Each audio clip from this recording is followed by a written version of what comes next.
Alien, Blade Runner, Thelma et Louise, Gladiator, vous connaissez Ridley Scott pour ça, pour des images qu'on reconnaît en une seconde et qu'on recopie encore 40 ans plus tard.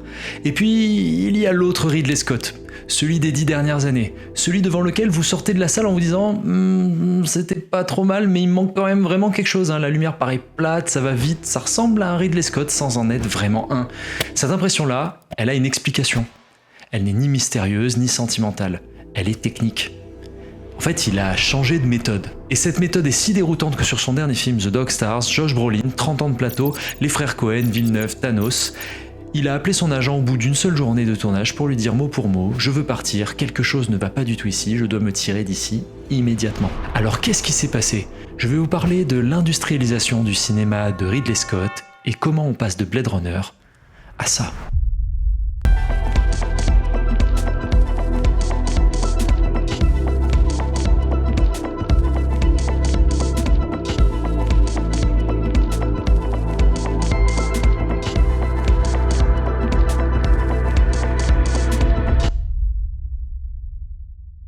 Avant d'attaquer, il faut qu'on soit d'accord sur une chose. Ridley Scott n'est pas un faiseur. C'est probablement l'un des plus grands créateurs d'images que le cinéma moderne ait produit. Et son parcours explique déjà beaucoup, parce qu'en fait, il sort d'une école d'art, la West Hartlepool College of Art, diplômé de design, puis le Royal College of Art de Londres en art graphique, où il contribuera d'ailleurs à créer le département cinéma. Il apprend donc à composer un cadre et à travailler une lumière avant même d'apprendre à raconter. Il entre ensuite à la BBC comme décorateur, puis passe à la réalisation sur des séries britanniques, et en 1968, il fonde avec son frère Tony sa propre boîte de production publicitaire. Suivent 20 ans de pub et plus de 2000 spots. En 1984, le spot qui lance le premier Macintosh d'Apple, directement inspiré d'Orwell, diffusé pendant le Super Bowl. Un monument de l'histoire de la publicité, signé Sir Ridley Scott. On January 24th, Apple Computer will introduce Macintosh. Gardez bien ça en tête. Il a appris son métier dans deux univers où l'image doit être somptueuse et livrée à l'heure. Et le cinéma alors ? Il arrive tard. Scott a 40 ans quand il réalise son premier long métrage, Les Duellistes, en 77. Une adaptation de Conrad, deux officiers napoléoniens qui passent 15 ans à se provoquer en duel. Le film est immédiatement remarqué, prix de la meilleure œuvre à Cannes, et remarqué précisément pour ce qu'on lui reprochera plus tard. La beauté de ses cadres, la lumière naturelle, ce soin plastique presque obsessionnel. Retenez bien ça parce que c'est le cœur de cette vidéo. Ridley Scott n'est pas devenu un cinéaste de l'image sur le tard. Il est entré dans le cinéma par l'image. La suite, c'est presque un accident. C'est en allant voir Star Wars en salle qu'il comprend d'un coup ce qu'on peut faire d'un film à effet. Il accepte alors un projet de série B que la Fox a sous le coude. 1979.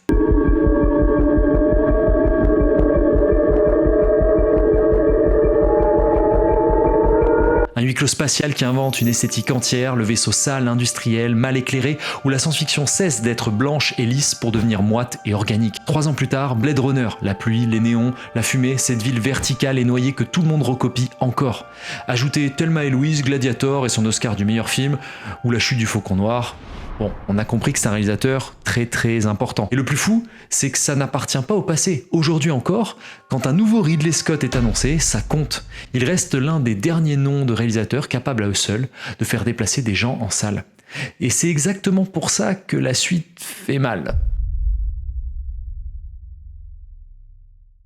Parce qu'aujourd'hui, sur un plateau de Ridley Scott, il ne se passe pas ce que vous imaginez. Il n'y a pas une caméra, il y en a 8. Parfois 11 et jusqu'à 12 sur les scènes de bataille. Visualisez ce que ça change.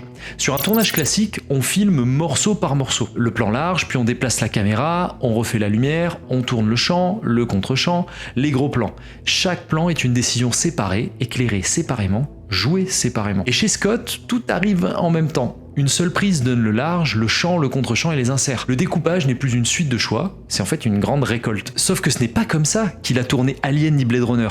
Alors je me suis posé la question, depuis quand ? D'abord en fait ses origines, la télé et la pub, notamment la télévision à cette époque où plusieurs caméras tournent ensemble et où refaire une prise est impossible. Son chef opérateur raconte d'ailleurs que Scott était très fier de cette période. Attention, je vais pas vous dire que sa méthode d'aujourd'hui en découle mécaniquement, personne ne peut le prouver. Mais la résonance c'est quand même un peu troublante. On peut dire qu'il a démarré un peu avec Gladiator en 2000, le multicaméra était déjà là, mais réservé aux batailles, et surtout, on tourne en pellicule.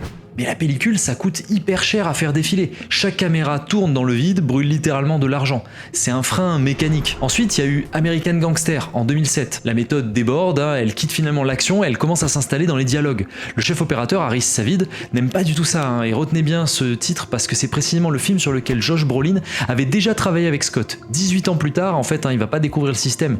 Il va découvrir jusqu'où il est allé. Et puis, il y a la bascule. Prometheus, 2012, le premier film que Ridley Scott tourne en numérique et diffuse en numérique. Là, le frein, il saute, mais complet. Une caméra numérique qui tourne dans le vide, ça coûte plus rien. Et à partir de là, regardez ce que devient sa filmographie. Cartel en 2013. Ouais. Exodus en 2014. Ouais. Alien Covenant en 2007. Très discutable. House of Gucci en 2021. Next, une décennie entière où sa méthode s'installe pendant que les critiques finalement ne font que se dégrader. Avec au milieu la démonstration la plus spectaculaire de ce que son système permet. Fin 2017, tout l'argent du monde est terminé quand éclate l'affaire Kevin Spacey. Ridley Scott décide de le remplacer par Christopher Plummer et de retourner toutes ses scènes. Et il le fait en 9 jours. 9 jours, je sais pas si on se rend compte, c'est dingue. Et le film, il sort à l'heure. Je pense sincèrement à ce moment que personne d'autre à Hollywood ne pouvait faire ça. C'est très exactement ce que sa machine à lui et son concept et sa méthode sait faire. Et ensuite, ça ne fait plus que monter. Napoléon, il y avait 4 caméras minimum sur n'importe quelle scène, 11 sur les scènes de bataille. Gladiator 2, c'était 8 en standard, 12 en bataille avec des cascadeurs déguisés en soldats romains parce qu'ils sont dans le champ les uns des autres. Et The Dog Star, 8 caméras du premier au dernier jour. Et bon sang, ça se voit, hein. Et le plus troublant, ce n'est même pas le nombre de caméras. C'est l'endroit où Ridley Scott se trouve pendant qu'elle tourne. En fait, Sir Ridley Scott n'est pas à côté de ses acteurs. Il est dans une caravane à l'écart du plateau, assis devant un mur d'écran, 6 grands moniteurs, une rangée de petits en dessous, et il regarde les 8 flux arriver en direct. Ridley s'assoit là, et il appelle les plans comme un vision mixer. Un vision mixer en télévision, c'est la personne qui choisit en direct quelle caméra passe à l'antenne. Elle ne fabrique pas les images, elle les sélectionne pendant qu'elles arrivent. Et c'est très exactement ce que fait Scott. Il regarde le cadre de la caméra A glisser vers la B, puis vers la C, et il monte la scène dans sa tête, en temps réel, pendant qu'elle se joue. Et les conséquences, elles sont énormes. D'abord, 2 ou 3 prises maximum. Tous les axes sont déjà là. Il n'y a aucune raison de refaire les prises. Ensuite, le raccord disparaît. Plus besoin que le comédien refasse le même geste au même moment, puisqu'il n'y a qu'une seule performance captée sous tous les angles. La liberté est alors énorme pour l'acteur, mais sa pression aussi. Il ne peut plus se réserver pour les gros plans. Et puis la conséquence, elle est presque comique. Comme je disais, les opérateurs ils finissent dans le champ les uns les autres en permanence. Alors, ils négocient carrément leurs axes en radio pendant la prise. Et quand on ne veut vraiment pas sortir du cadre, on les costume en figurant. Et sur Gladiator 2, comme je l'ai dit, les cadreurs professionnels tenaient leur caméra habillés en légionnaires. Bon, tout ça, ça produit un chiffre, un seul, mais il résume bien, je trouve, la vidéo que j'essaie de faire. The Dog Star, il a été tourné en 34 jours, pour un budget estimé à 110 millions de dollars. 34 jours. C'est le rythme d'une série télé milieu de gamme, pas d'un long métrage à 110 millions. Et vous allez voir que ça n'a pas plu du tout à Josh Brolin. Bon, si vous êtes encore là, c'est qu'on partage un peu la même obsession du cinéma, de comprendre comment les films sont réellement fabriqués. Et c'est tout ce que je fais sur cette chaîne. Alors n'hésitez pas à vous abonner, comme ça vous ne raterez pas la prochaine, j'en sors une tous les 15 jours environ. Merci. Retour en Italie, printemps 2025. Josh Brolin débarque. Et il débarque complètement cuitos. Il vient d'enchaîner 3 tournages coup sur coup. Weapon de Zach Cregger, Wake Up Dead Man, donc le 3e Knives Out, et The Running Man d'Edgar Wright. 3 films d'affilée, et il atterrit directement sur le plateau de Scott. Il s'attend à ce que ça se passe normalement. Répétition, lecture du texte, on cale les déplacements, mais rien de tout ça ne va arriver. Comme je l'ai expliqué, Ridley Scott, lui, il répète pas. Ni les mouvements, ni les dialogues. Il faut mesurer le contexte, parce que c'est pas un petit drame intimiste.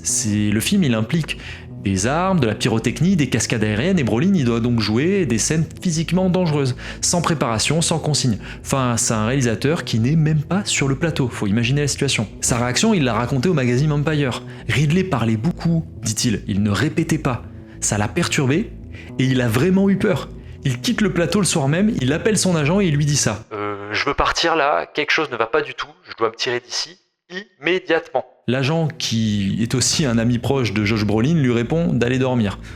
Oh, il est sympa le conseil. Le lendemain, Scott il fait quelque chose de très malin pour le coup, il discute pas avec lui, il l'argumente pas, il l'emmène juste dans sa caravane et il lui montre tous les écrans et comment ça fonctionne. Donc en fait là à ce moment-là, Brolin il comprend mieux, même s'il avait déjà vu la méthode sur American Gangster à l'époque. En supprimant le confort des répétitions et les filets des prises multiples, Scott il force ses acteurs à puiser dans quelque chose de très proche de l'instinct de survie, ce qui pour un film post-apocalyptique tombe plutôt bien, il faut le reconnaître. Donc Brolin, il a résumé l'expérience en une formule que je trouve parfaite. C'est stratosphériquement créatif et stratosphériquement dangereux. Donc ça, c'est le regard de l'acteur, celui qui prend peur finalement, mais qui repart ok avec la situation. Maintenant, écoutons plutôt quelqu'un qui a passé 24 ans de sa vie juste à côté de Ridley Scott, parce que son verdict à lui, il est, disons, nettement moins enthousiaste. Novembre 2024, Gladiator 2 sort en salle. Et John Mathieson, qui a travaillé avec Ridley Scott sur Gladiator, Hannibal, Kingdom of Heaven, Robin des Bois, donne une interview dans le podcast The Dogfix. Il décrit la méthode de son réalisateur en un mot qui va faire le tour de l'industrie.